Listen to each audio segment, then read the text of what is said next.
నమస్తే, welcome to number one news. Top news, top అనాలిసిస్కి స్వాగతం. నేను రవీంద్ర. ఆంధ్రప్రదేశ్లో జనసేన మరింత పుంజుకుంటుంది. ఆ పార్టీ కేడర్ కానీ, ఆ పార్టీలో ఉన్నటువంటి నాయకత్వం, ముఖ్యంగా కార్యకర్తల దగ్గర నుంచి అందరూ కూడా బలోపేతం అవుతున్నారు అనడంలో ఎటువంటి సందేహం లేదు. ఇటువంటి క్రమంలో జనసేనాని పవన్ కళ్యాణ్ పార్టీలోని విధి విధానాలను, అలాగే పార్టీలో ఉన్నటువంటి కేడర్ని కాపాడుకుంటూ వారి మధ్య సఖ్యత, సహకారం అన్నీ కూడా మంచిగా వారికి నేర్పిస్తూ ముందుకు వెళ్తున్నారు. ఒక సమర్థవంతమైనటువంటి నాయకుడిగా ఆయన లీడ్ చేస్తున్నారు. ఒక పక్కన ప్రభుత్వంలో కీలకమైనటువంటి పాత్ర, భూమిక పోషిస్తున్నారు. డిప్యూటీ సీఎంగా ఉన్నారు. ఆయనకు కేటాయించినటువంటి శాఖల్లో చాలా ముఖ్యమైనటువంటి పార్ట్గా ఉన్నారు. ఆయన చాలా కీలకమైనటువంటి నిర్ణయాలు తీసుకుంటూ అభివృద్ధి పదంలో ఎలా ప్రయాణించాలి, ముఖ్యంగా అట్ ద సేమ్ టైం మనం రాష్ట్ర ప్రజలకు ఎన్నికలకు ముందు ఇచ్చినటువంటి వాగ్దానాలను కానీ, హామీలను కానీ ఏ విధంగా నెరవేర్చాలి, అలాగే కేంద్రం నుంచి నిధులు ఎలా రాబట్టాలి, ఈ కాన్సెప్ట్లోనే బిజీగా ఉన్నారు. అలాగే సనాతన ధర్మం అంటూ ఆయన వెళ్తున్నటువంటి విధానం కూడా ఒక రకంగా అన్నిటినీ బ్యాలెన్స్ చేసుకుంటూ ముందుకు వెళ్తున్నారు అని చెప్పొచ్చు, ఒక రకంగా చెప్పాలంటే. ఇటువంటి క్రమంలో ఇప్పుడు ఒక కీలకమైనటువంటి చర్చ జరుగుతుంది పార్టీలో. అదేంటంటే mega brother Nagababu political journey ఏంటి? ఎందుకు పొలిటికల్ జర్నీ అన్నానంటే, ఆయన రాష్ట్ర రాజకీయాల, జాతీయ రాజకీయాల, అదొక ప్రశ్న. ముఖ్యంగా ఆయన ఇక్కడ ఉంటారా, అక్కడికి వెళ్తారా అనేది. ఎందుకు ఇలా చెప్పాల్సి వచ్చిందంటే, కూటమిలో త్వరలోనే నాగబాబు ఒక మంత్రిగా చూడబోతున్నాం అనేది ఒక చర్చ జరిగింది. అలాంటి సందర్భంలోనే భారతీయ జనతా పార్టీ నుంచి ఒక ప్రతిపాదన వచ్చిందట. అదేంటంటే, నాగబాబుకి రాజ్యసభ అవకాశం ఇచ్చి కేంద్ర మంత్రివర్గంలోకి తీసుకోవాలి అనేది. దీనిపై 2-3 సార్లు చర్చలు కూడా జరిగినట్లు తెలుస్తుంది పవన్ కళ్యాణ్తో. ఆయన ఎటువంటి నిర్ణయం తీసుకుంటారనేది ఇంకా పెండింగ్లోనే ఉంది. కానీ ప్రధాని మోదీ దగ్గర నుంచే పవన్ కళ్యాణ్కి ఒక ప్రతిపాదన వచ్చింది. అది మాత్రం వాస్తవం.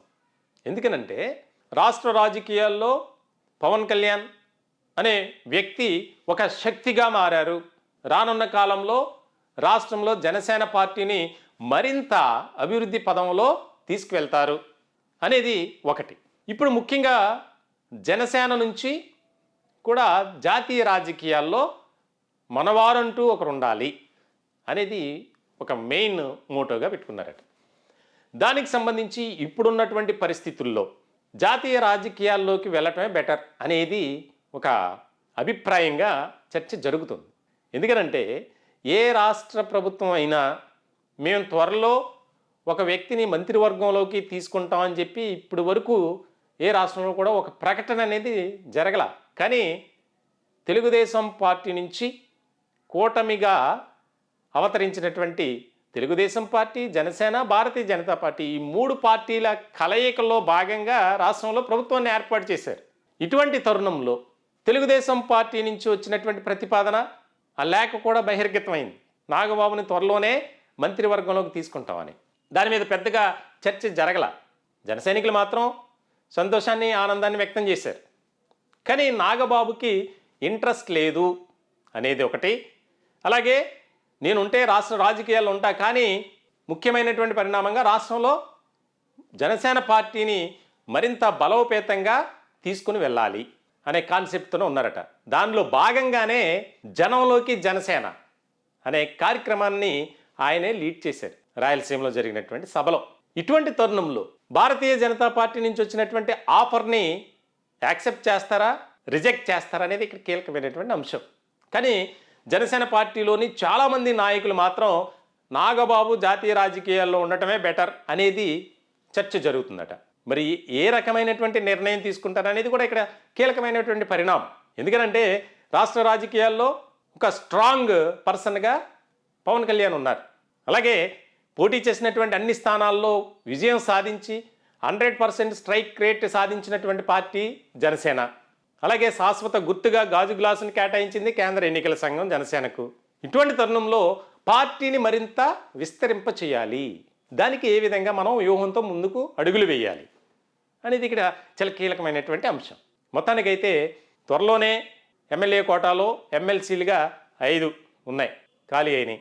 దానికి సంబంధించి ఎన్నికల సంఘం నోటిఫికేషన్ కూడా ఇచ్చింది. మరి ఇటువంటి తరుణంలో ఆయన ఎమ్మెల్సీగా వచ్చి రాష్ట్ర మంత్రివర్గంలో ఉంటారా, రాజ్యసభ ద్వారా ఆయన కేంద్ర మంత్రివర్గంలోకి వెళ్తారా అనేది చాలా కీలకమైనటువంటి అంశంగా మారింది. దీనిపై చర్చ కూడా జరుగుతుందంట. కొంతమంది జనసేనను బ్యాక్ ఎండ్ ఉండి సపోర్టర్స్గా ఎవరైతే ఉన్నారో వారి అభిప్రాయాలు కూడా తీసుకుంటున్నారంట జనసేనని పవన్ కళ్యాణ్. మొత్తంగా చూస్తే ఎక్కువ శాతం జాతీయ రాజకీయాల్లో అంటే కేంద్ర మంత్రివర్గంలో పవన్ కళ్యాణ్ తరపున పార్టీ తరపున మెగా బ్రదర్ నాగబాబు ఉంటే బెటర్ అనేది ఎక్కువగా వస్తుందట. ఎందుకంటే మొన్న కొద్ది రోజుల క్రితం మెగాస్టార్ చిరంజీవిని కేంద్ర మంత్రివర్గంలోకి తీసుకుంటారు అని చెప్పి ఒక చర్చ జరిగింది. అనేక రకాలుగా సోషల్ మీడియా వేదికగా ప్రచారం జరిగింది. సరే, ఒకానొక సందర్భంలో నేను రాజకీయాల్లోకి రాను, నాకు ఇంట్రెస్ట్ లేదు అని చెప్పి చిరంజీవి ప్రకటించారు, చెప్పుకున్నారు ఆయన.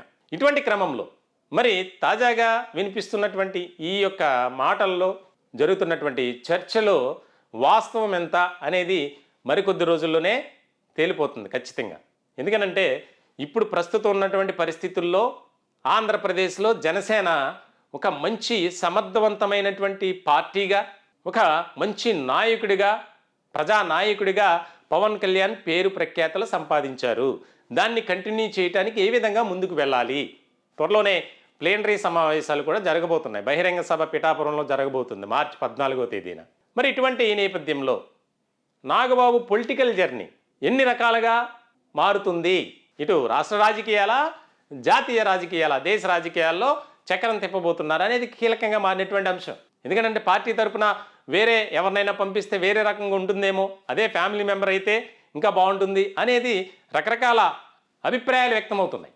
ఎవరైతే జనసేనను అభిమానించేటువంటి వారు ఉంటారో ఆయా రంగాల నుంచి ప్రముఖులు వారు కూడా ఒకే అభిప్రాయాన్ని వ్యక్తపరుస్తున్నారట. రాష్ట్ర రాజకీయాల్లో కాదు, జాతీయ రాజకీయాల్లో జనసేన ఒక ప్రస్థానం అనేది స్టార్ట్ అవ్వాలి అనే దాని మీద ఎక్కువగా ఫోకస్ పెట్టాలనే ఆలోచన కూడా చెప్తున్నారంట జనసేనని పవన్ కళ్యాణ్కు. చూడాలి మరి ఎటువంటి పరిణామాలు చోటు చేసుకుంటాయనేది. ఈ టాపిక్పై మీ విలువైన అభిప్రాయాలు, సలహాలు, సూచనలు కామెంట్ రూపంలో తెలియజేయండి. మా ఛానల్ని దయచేసి సబ్స్క్రైబ్ చేసుకోండి. Thank you.